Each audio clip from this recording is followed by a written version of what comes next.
Gilak is like no goyam Wedlidi, Gaia Clina Quagil, Quaquakiwak, Tlu Nuchanu, Tlu Comaxa, Aixen, I can't move. My name is Wedlidi, and my ancestry goes back to the Quaquakiwak people, several tribes. Goes to the Nchanuth, to the Mochit, to the McQuina family, and to the Aixen, which is the George Hamilton family, which we call today Comox. And so I'd like to say I'm really happy about being here and to in sharing the wisdom of our ancestors. I'd like to just acknowledge them and to know that this wisdom's not mine, that it comes from people who had very generous hearts and spirits and felt it important to hand down in one shape or another, whether it was through stories or wisdom or teachings, right? And so I would like to just begin by saying that how important it is for us to have those teachings. In Comox, it's called Da'ao, and it's lifelong teachings. It's wisdom that grandparents and great-grandparents have handed down so that we could have a way about us that helps us to ground into a sense of place and belonging, that we know who we are and we know how to walk in the world in a good way, right? In the Kwakwala side of my family, they use a word that had changed my life when I was younger, and it's Tlawe Sinskayolas, and it means strength from your ancestry, a strength from your past. It's about the wisdom that people hand down that lifts you up and you never question who you are or why you are. You walk in a good way. And so when I think about that for children, I think about what's really important that they should have, right? And what we should pass on. What are the things and what are the stories or what are the ways that that we can impart that they can then carry, I think about that, and I think about the very fundamental framework that I was taught. And it's not too surprised that anywhere you go in North America, including our own people, when we say Mother Earth, Father Sky, Grandfather Sun, Grandmother Moon, the stars are the uncles and the clouds are the aunties. And together they form a relationship that's like a woven basket. And this basket is strong, it's one part's related to the other part, and together they make this beautiful thing we call creation, right? And so when we teach that, it helps us to see that we're not alone in the world at any given time, and that if we wonder who we are or why we are, or if our culture goes through a tough time like it has recently, we can look to nature to get meaning and understanding, Because I think about the idea of grandfather teachings. I don't have to go very far to think about and sit with grandfather son, and what does grandfather son's role, right? What does it provide? And it really provides us a sense of illumination. It illumines pathways, generates creativity, imagination, all these things that are important for us. So as a grandfather, that's what I offer, like as a storyteller. I don't tell people what to think. I create the space and a story for them to draw their imagination in, right? So they create what's meaningful for them. That part's really important. So when we're talking about Tao, we're talking about lifelong learnings, it's about playing a role where we have the ingredients, but the baker, the person that puts it together is the person receiving it, right? It's really powerful. On the Kwakwala side, the example that I would say that really helped me was the late James Seaweed. And we were standing outside the big house, and we were looking at the big house, and the old man, as I called him, said, he said, our people look at that, he said, as our ancestor. He said, the crest outside the house is our ancestor. You see the doorway, it's the mouth of the ancestor. We're going to go in there tonight. And he said, I want you to look up and you're going to see the beams and the rafters. You're going to see the fire in the floor. He said, the backbone, the ribs, and the soul of the house. He said, so we've gone back to the beginning. We've gone back to the very beginning of who you are as a Speck family, who you are as a chief. And he said, from there you come forward again. And then when you walk out, when you're finished, he said, you're being refreshed. You've reset, you've aligned yourself to the things that are really important, that give you a sense of identity. And it was really powerful, And so we did, and not at that time, but another time, he stood with me, and we went into the big house. It might have even been Comox. And he pointed at the fire, and he said, that soul of the house is like you and your leadership. And he said to me, he said that one part of you is masculine, the other part of you is feminine. And he said that one part illumines and the other part warms. And he said, your leadership is going to be like that. So you're either going to be illuminating, you're a mentor, you're a guide, or you're going to leave people with a sense of or feeling of homelessness, right? So it's your choice as a leader. Always have a choice, And so it was really powerful. Like these stories are, so powerful. It created images in my mind about the choice I had as a leader, right? Do I be kind? Do I be loving? To be illuminating? Do I be a person that when I leave, there's a sense of warmth, right? And that's the beautiful part. And I think about children in that way, so in our work with them, do they feel warm when we leave? Do they feel that they belong somewhere? Do they feel, we'll say, that they can approach us to ask questions and things like that? That's a really powerful thing. So as a grandparent, as someone who wants to be like grandfather or son, it leaves me with a sense of hope. I have a lot of hope that anything is possible then.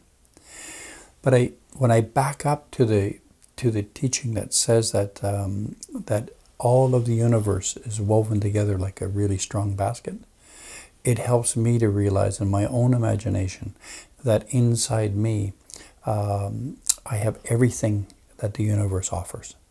That in me is grandfather, son, grandmother, moon, aunties, the stars, clouds, the uncles, the stars, and the aunties are the clouds. And I have Father Sky and I have Mother Earth in me. And so it says to me that I have the masculine and feminine qualities of life. And it really important for me to know that as I am a man, as I am an adult male, as I am a grandfather, that I require to be connected to my feminine side of my family and my life in order for me to grow that in me, right? It doesn't just happen. And so there's something about being woven together and building community that's really important for us. That we can grow it in a way that whatever that feminine means to me, that it can produce that same sense of belonging, that same sense of identity, that same strength, that same connectedness, and it's culturally based, right? And it's beautiful. And so I think about that, and it gives me opportunities to think about other teachings that will help young people in the resolve to understand, where they come from and who they are.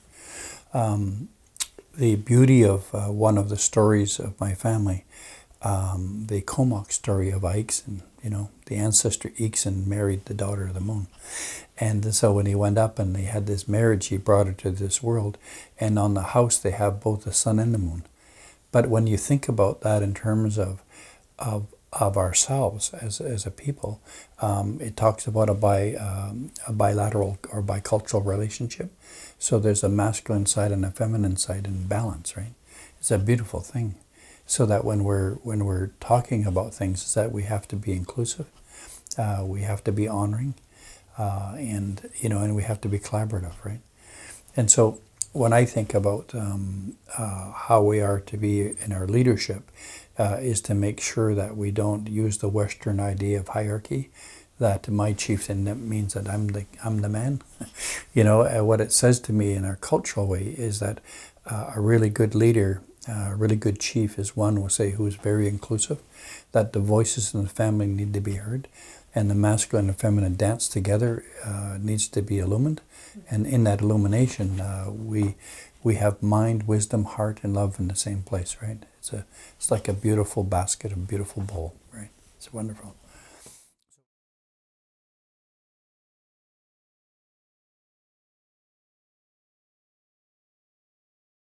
The big question around equipping our children or with with the skills or the wisdom they need to protect the earth. It means to go back to those original teachings. It goes back to the Da'ao or Laois and Skylas. It goes back to the idea that they are not separate from it; they're part of it. And I don't want to talk negatively about this, but I want to give you an example. When we're out of sync and we don't have the teachings, then we use our sacred ceremonies, our winter ceremonies, in the summertime, right? So when we're out of sync and we haven't been taught properly, we start using our sacred hamatsa in the summertime. And we start doing those ceremonies in a way that we're out of sync with nature, out of sync with the mysteries of the universe. Because the winter ceremony, there's certain spirits and there's certain gifts that come from grandmother in the feminine side that we need to pay attention to and we need to harness, right? And so we do them in the winter for a reason, right? And so that part's really important. So when we think about what we want to impart to the children is remember the teachings, in the teachings we do things in the seasons accordingly for a very special reason. And when we're in alignment with a spirit that is in the universe and we draw on that spirit, we have a strength like we have never ever experienced that strength before, right? And it's a beautiful thing. So those are really important, because one of the things that we have in honoring where we come from is that we have teachings that says that when we change our names from summer names to winter names, it allows us to have the authority and the wisdom to open treasure boxes, to sing the songs that belong in that season, to tell the stories that belong in that season, to be able to work together with certain medicines in that season. And then when that work's done, we take our names off. We put them in the box with our regalia, with our names, our songs, and our dances, and we put them away. And then we put summer names on, because we're now in a new spirit. And in that spirit, it helps align our thinking and our heart to the generosity of Mother Earth and the changing nature of Father Sky.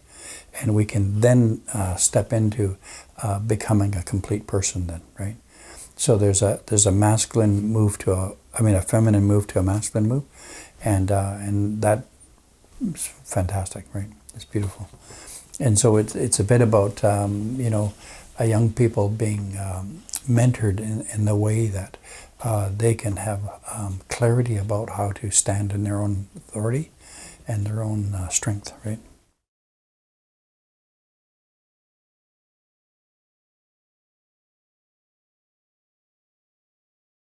How do we pass those teachings on, in a really good way? The handing down of knowledge, or the handing down of things. And I want to say that ritual, ceremony is the way that we do it. It heightens that sense of spirit, a sense of wisdom, a sense of community, and it allows us, we'll say, to do that together, right? It's like when we bring people together in beautiful ways, and we say to someone, we're going to name you. We're going to give you a winter name, a feast name, a summer name, whatever that name's going to be. What we've done is that we've helped a young person be able to say, Nukwayam Wedlidi, right? Or Nukwayam Makmawitsamga, or, all these names that says, I am, right? So when I say I am, I have a sense of place in the family and in the community and in the world. And that no matter what people say about you, you never have to doubt that. That's been given to you in ritual, and it's been given to you in community.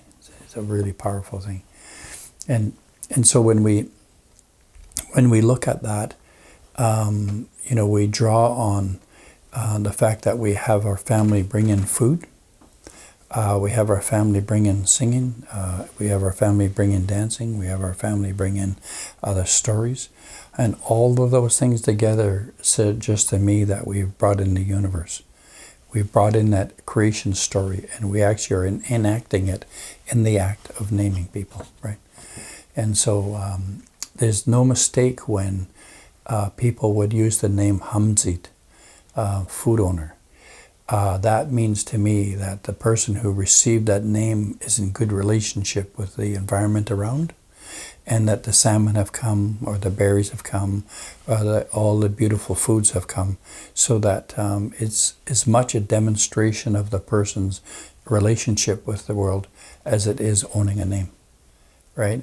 Because then what we do is that when we participate in that, we are actually eating his generosity. We're eating his humility. We're eating his beauty, right? And so Mother Earth pats him on the back, in other words, and it's a beautiful thing. Yeah. So ritual is really powerful. It's really important.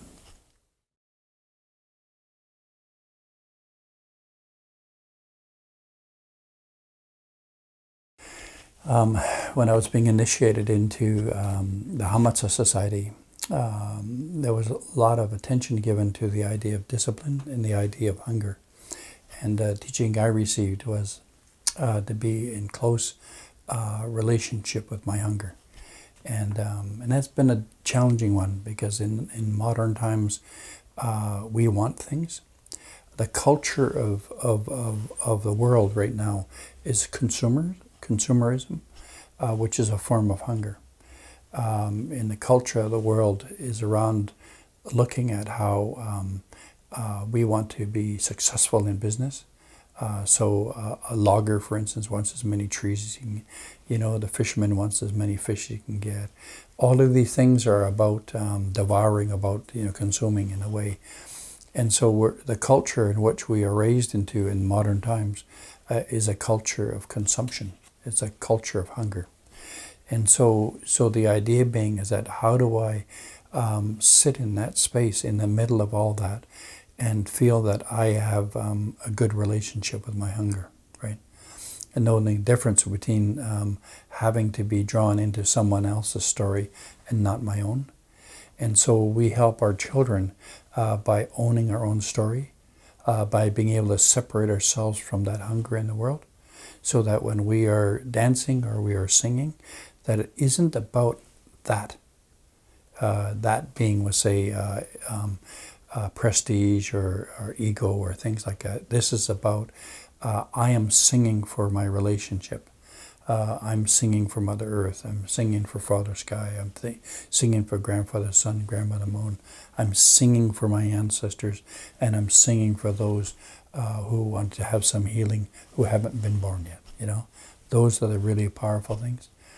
And so that has been a lifelong struggle for me, because when I go and I dance, or when I am in a relationship supporting others who are doing it, I have to always go back to hunger.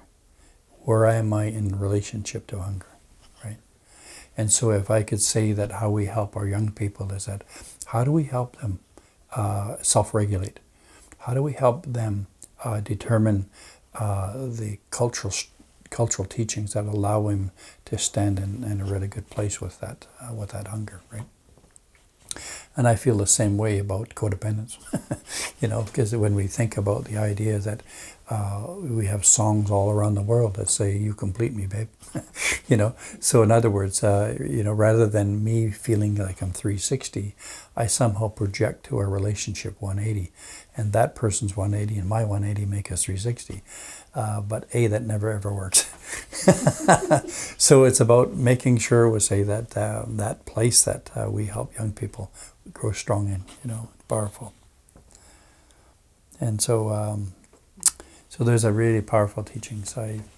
And a lot of that is supposed to be secret, but we can't do that anymore. We have to go back and look at all the aspects of where does hunger fit in modern times in our world, and how do we dance with that in a good way.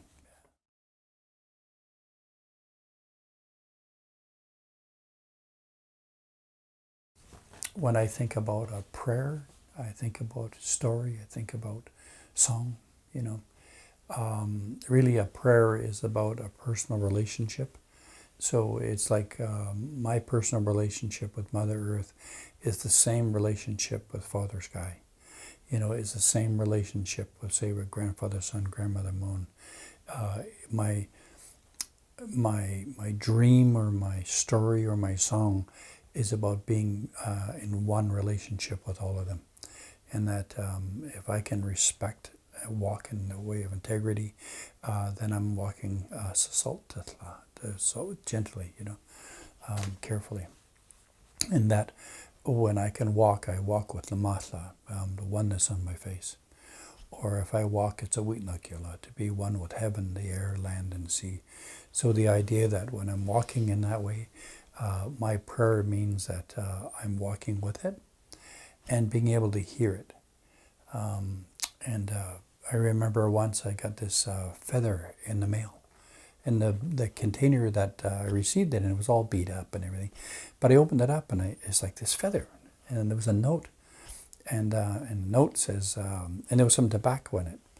And the note said that this is a gift for you for all the hard work that you do. He says, but Mother Earth wants the rattle. Use the rattle. And it's like, okay. And so the part of that is just hearing it, right? So when I started to do my work after that, I started to do my prayer song and my relationship with the rattle. And it made all the difference. Yeah, it's interesting. But I made the rattle myself. And I made it in the image of Tsunukwa. Because it's the symbol, say, when you go, her home is in a cave downward.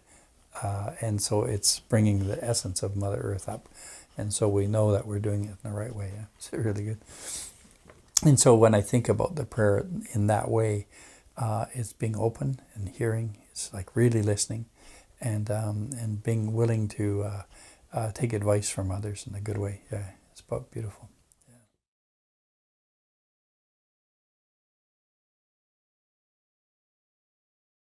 One of the things that there's many different stories of Tsunukwa.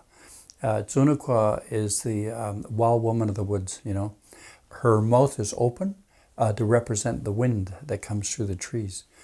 And some people will use the story of her as being a guardian. And so if you're out too late, she'll take you, right? Some will say that when a chief wants to announce a potlatch, he wears a big Tsunukwa mask. And a grizzly bear comes out and goes like this and puts the chief asleep. And he does that 4 times before he gets through the village. But he wants to announce a potlatch.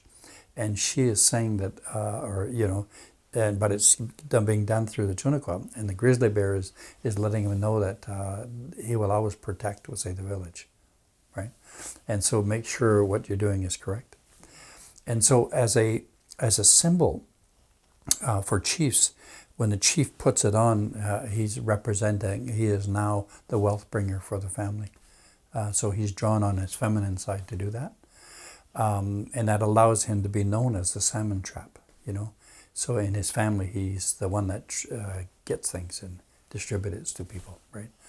And then we'll say when she is a symbol of unity, head chiefs of villages had the Tsunukwa feast dish, and their confederacy, their alliance, they used that feast dish to symbolize their unity.